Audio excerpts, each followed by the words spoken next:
A single pound of number 1 carried more calories than 3 pounds of fresh meat, kept for years without a refrigerator and fed the men who crossed a continent. Fur companies bought it by the ton.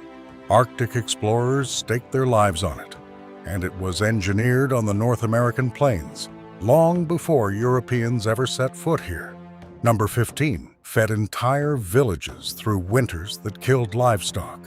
Number 7 was so valuable it carved trade routes hundreds of miles inland, worn so deep into the ground you can still walk them today.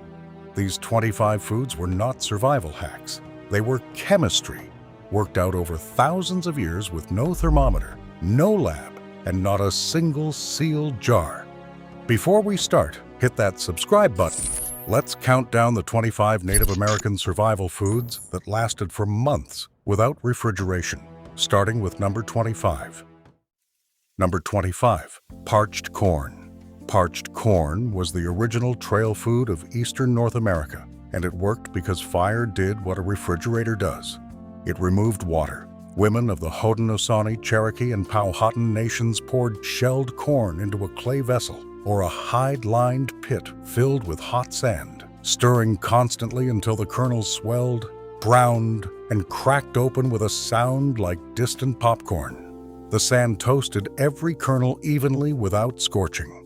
What came out was hard, sweet, and nearly indestructible, dry enough that mold had nothing to grab onto. A hunter carried a pouch of it and needed nothing else for days. He could eat it dry as he walked, or drop a handful into water and watch it swell into porridge. Pounded fine, it became the flour that later became the American frontier's pinole. Colonists copied it within a decade of landing, then forgot who taught them.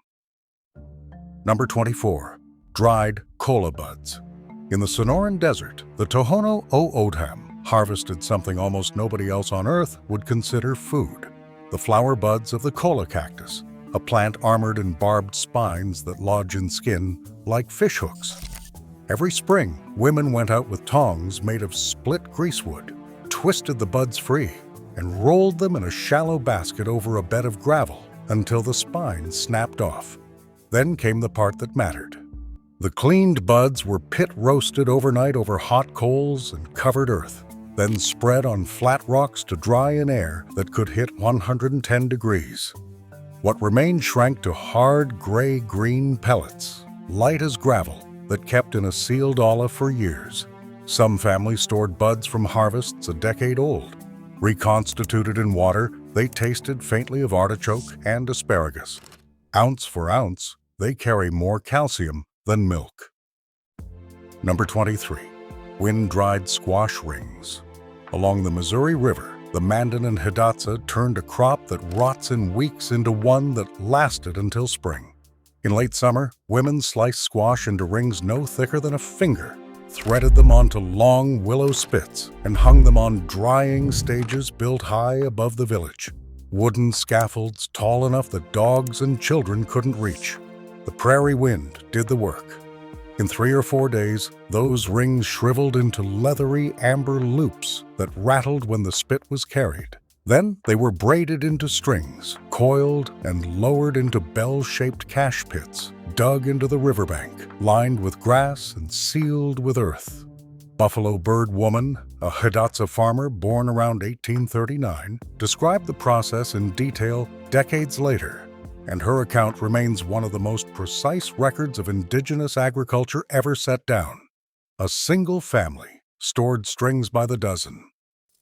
Number 22. Prairie turnip braids.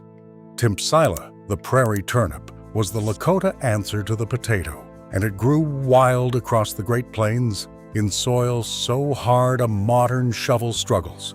Women dug it in June with a fire-hardened digging stick, timing the harvest to the moment the plant's stem broke off and tumbled away.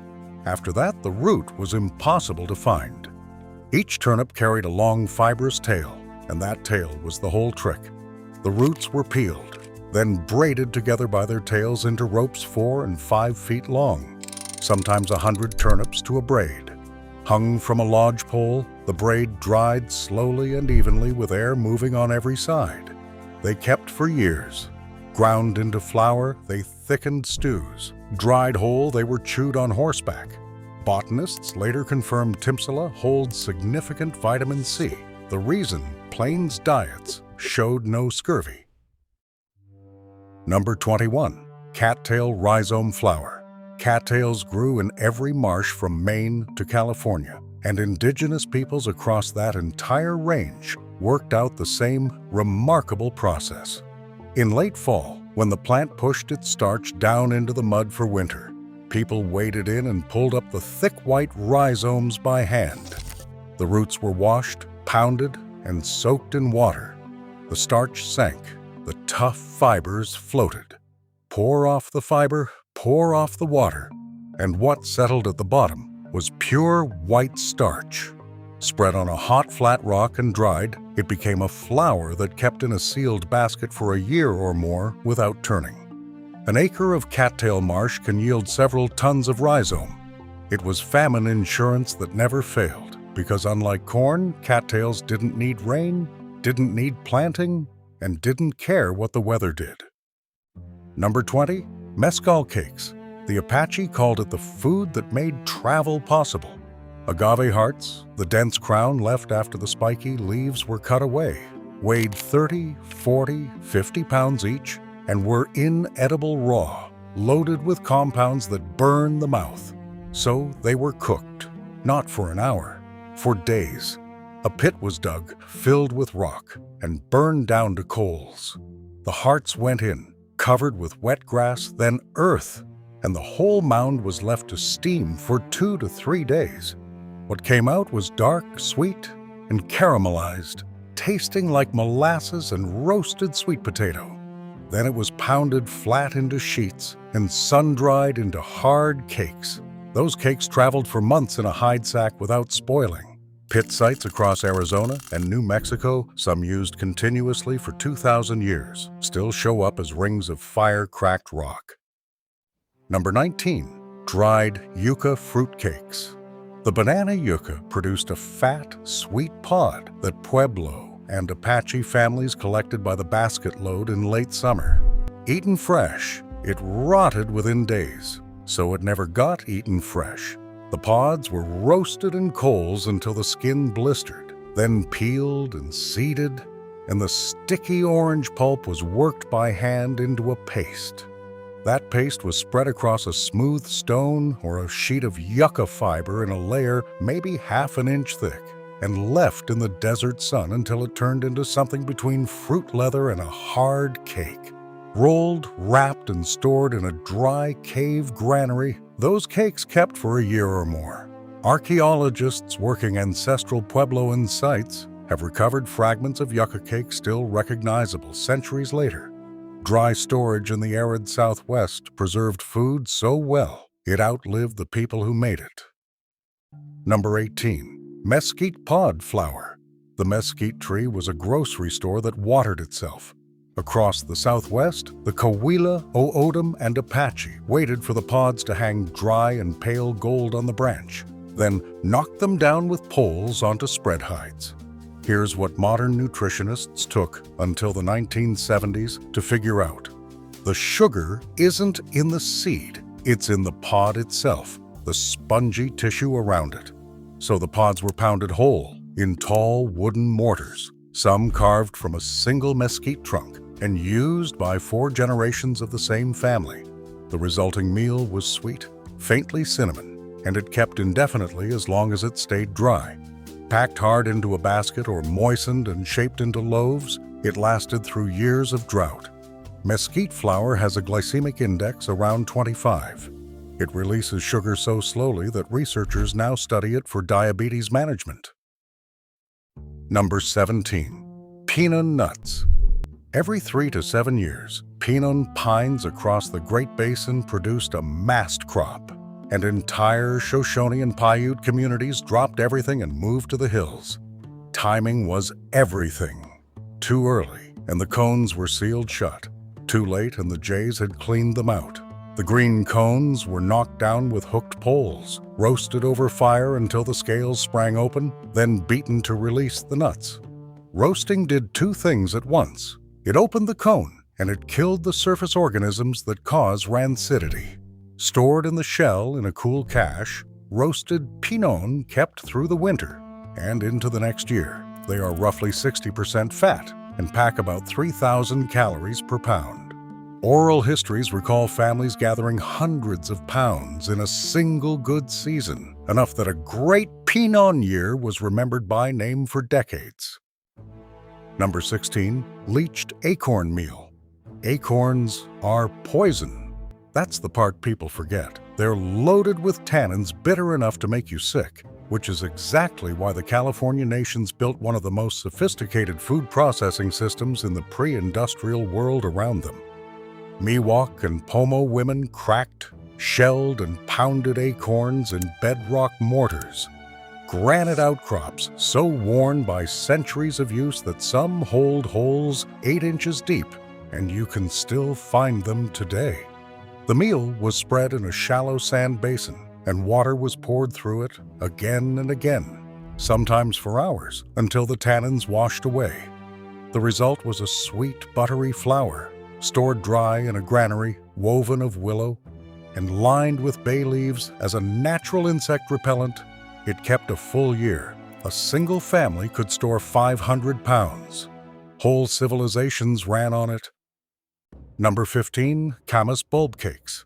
In the Columbia Plateau, the Nez Perce and Kalispel harvested a blue-flowered lily whose bulb contains inulin, a sugar humans cannot digest. Roast it slow enough, though, and enzymes convert that inulin into fructose.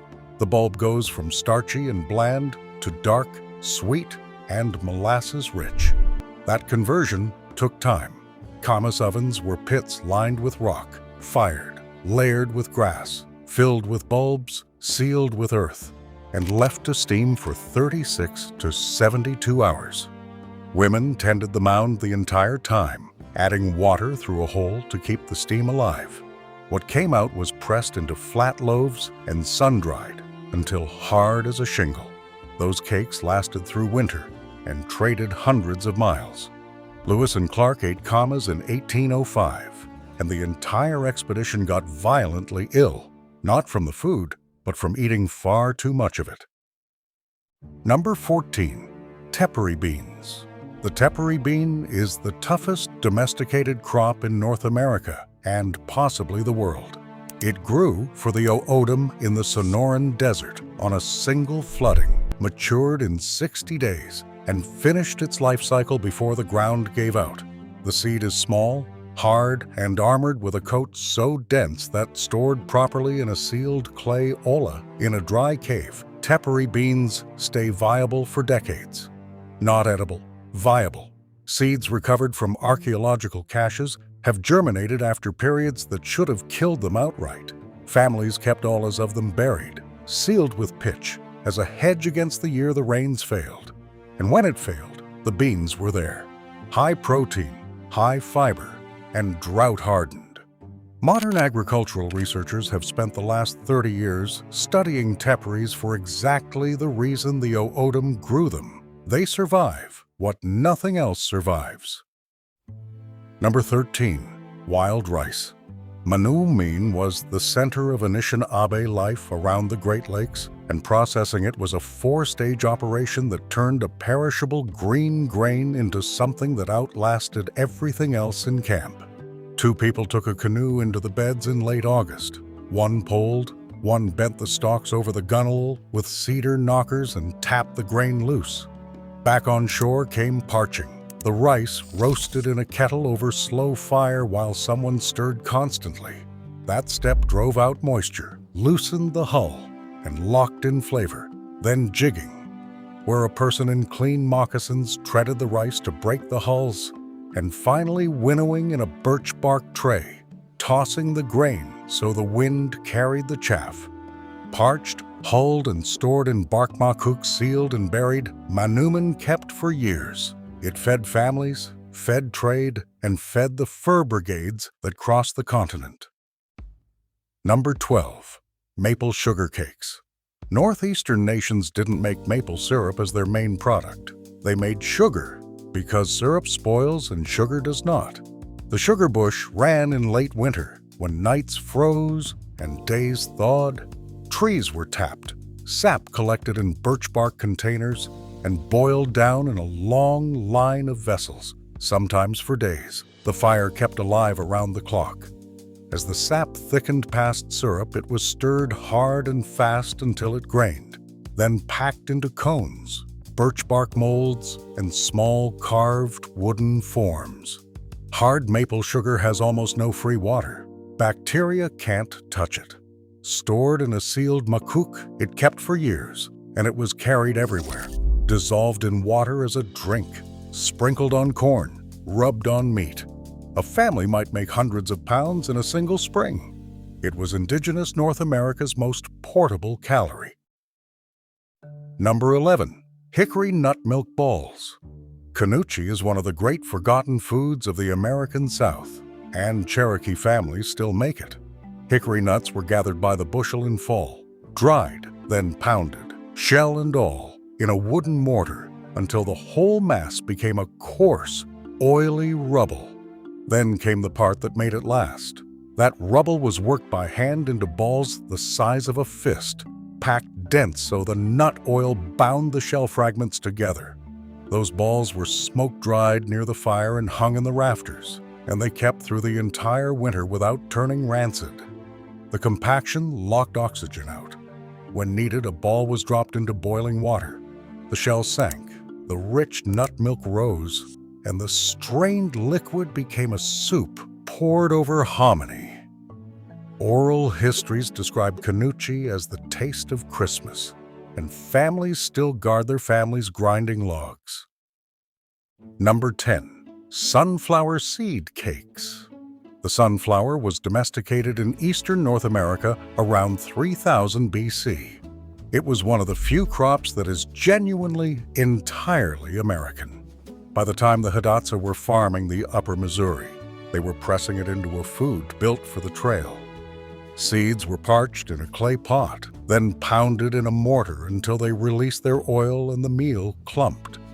That oily meal was squeezed by hand into a ball about the size of an egg, dense enough to hold its shape without any binder.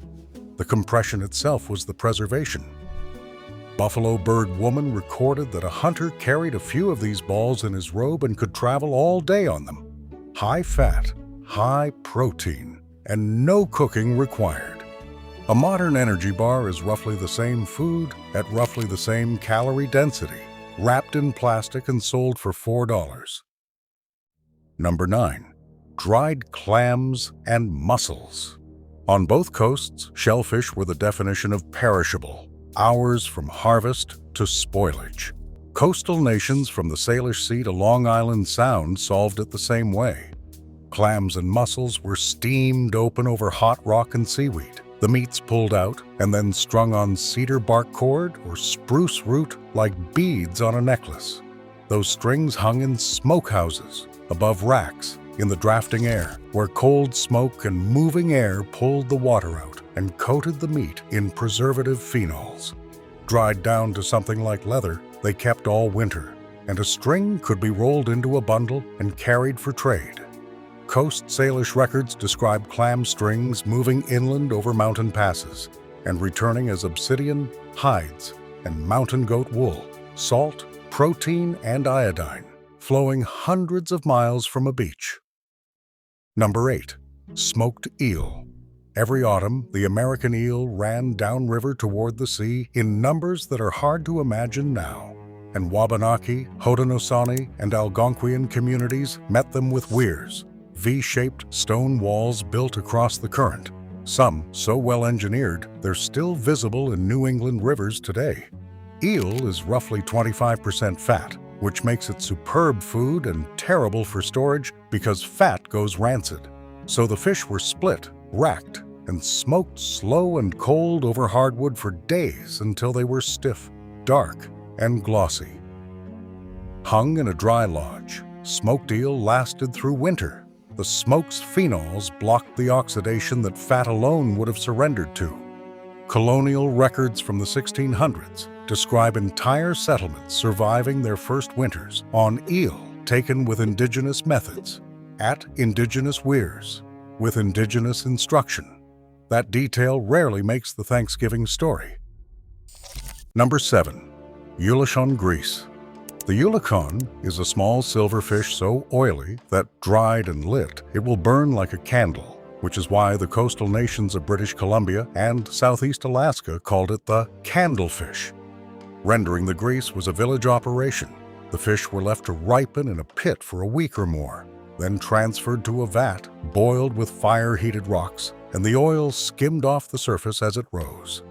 Poured into bentwood boxes sealed with pitch, that grease kept for a year or more without refrigeration. It was the single most valuable trade item on the northern coast, so valuable that the paths carrying it inland were worn into permanent routes, the grease trails. Some ran 200 miles, some are highways now. A box of grease could buy a canoe, and wealth itself was measured in it. Number 6. Seal oil pokes. Above the Arctic Circle, the Inupiat and Yupik built a storage container out of the animal itself. A seal was skinned in a way that kept the hide whole, a sealed bag essentially, with the openings tied off. That was a poke. Rendered seal oil went inside, and then so did everything else. Dried fish, greens, bird meat, berries. Submerged in oil, the food had no contact with air, and oxygen is what spoilage needs. Buried in permafrost, the poke became a cold, anaerobic, sealed vault, thousands of years before anyone patented a jar. Contents kept for a year and often more, and the oil was not just a preservative, it was the vitamin source that made a nearly plant-free diet not only survivable but healthy, delivering vitamins A and D in a place where the sun disappears for months, cold, dark, and no fresh food. It worked anyway. Number 5. Wind-dried salmon. On the Columbia River, the Wasco and Wishram fished a place called Celilo Falls, where salmon stacked up by the millions trying to climb. Men worked from wooden platforms lashed over whitewater, dipping long-handled nets into water loud enough to drown a shout. The catch was split, scored to open the flesh, and racked in the dry wind coming down the gorge. That wind was the whole reason the place worked. Hot, arid air pulling water out of the fish before bacteria could get established. Dried to a stiff plank, then pounded to powder and packed into baskets lined with salmon skin, it kept for a year or more. Estimates suggest the tribes of the Columbia took tens of millions of pounds annually and traded it across a network reaching the Great Plains. Celilo was a trading hub for at least 11,000 years. In 1957, a dam flooded it. Number 4. Chokecherry cakes. The chokecherry is small, astringent, and mostly pit. It will pucker your entire face. And it was one of the most important stored foods on the Great Plains. Women pounded the cherries, whole, pit and all, on a flat stone with a stone maul, working until the pit shattered into gravel and mixed into the pulp. That sounds like a mistake. It wasn't. The crushed pits added a faint almond note, and, crucially, no one ever ate enough at once for the trace compounds to matter, especially after drying and cooking drove them off. The paste was patted into flat cakes and dried in the sun until hard as tile. Stacked in a parfleche, they kept for years. Chokecherries carry serious antioxidant and vitamin content, and those cakes were the fruit ration that carried families through winters where nothing green existed for 6 months. Number 3. Hominy. Around 1500 BC in Mesoamerica, someone discovered that boiling corn with wood ash changed it, and that discovery traveled north and became the foundation of Eastern and Southwestern native diets. The process is nixtamalization. Dried corn was simmered in water with hardwood ash or lime until the tough hulls slipped free. Then it was rinsed, and the kernels swelled fat and soft. The alkali did something invisible and enormous. It unlocked the niacin in corn, which is otherwise chemically bound and unavailable to the human body. Dried again after processing, hominy stored for months in a sealed container and rehydrated on demand. Here's the proof of how much it mattered. When European settlers adopted corn but skipped the ash, pellagra swept the American South, an isin deficiency disease that killed thousands into the 20th century. The knowledge was right there. Nobody asked. Number 2. Wind-dried buffalo jerky. After a plains buffalo hunt, the clock started immediately, and everyone knew it.